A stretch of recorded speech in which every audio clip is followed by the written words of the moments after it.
Habari mpenzi mtazamaji wa Sky 5 Online TV, na leo kwa mara nyingine tena tunakutana katika channel yako pendwa, na kama ilivyo ada tunakuletea yale wapenzi mbalimbali duniani. Sasa leo tuko katika mwendelezo wetu wa kero, na leo tunazungumzia ile kero ya Bongo Movie. Tunajua kwamba walikuwa na madhaifu kibao kama vile jini kuvaa jezi ya Chelsea au jini kuangalia magari kuvuka barabara, lakini sasa kero ambayo mmekuja kusumbua, mnalazimisha kutengeneza kitu cha part 2 wakati hakina ubora. Yaani kipengele kimoja labda mtu amekaa au anaendesha pikipiki anaendesha dakika 10. Kwa hiyo ni mambo ya ajabu. Kama mnashindwa kutengeneza kitu kidogo chenye ubora mkubwa, bora muache. Kwa sababu gani? Mnalazimishaje kutengeneza kitu cha part 2? Alafu part 2 ukiangalia kile kitu ni cha kutengeneza ni cha nusu saa.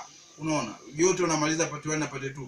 Kwa hiyo kama mnatengeneza movie ndefu, jaribuni kuweka mbwembwe na kitu kio kina ubora. Sio mnaweka kitu kirefu, mtu anakaa tu sehemu anawaza dakika 10, mtu anaendesha pikipiki dakika 10, mtu anamsubiri mpenzi wake dakika 10 ili mvute yotoke part 2.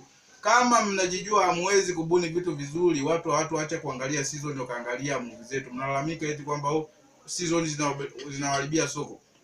Wao wanatengeneza season zina episode hadi 500 na zina ubora. Nyie kama 2 tu mnashindwa, mnafikiri wale mtapambana nao? Kwa hiyo Bongo Movie na nyinyi chipukizi mnaotaka kuingia katika soko la Bongo Movie, jaribuni kubadilika. Tengenezeni vitu vifupi vyenye ubora kuliko kutengeneza vitu virefu visivyokuwa na ubora.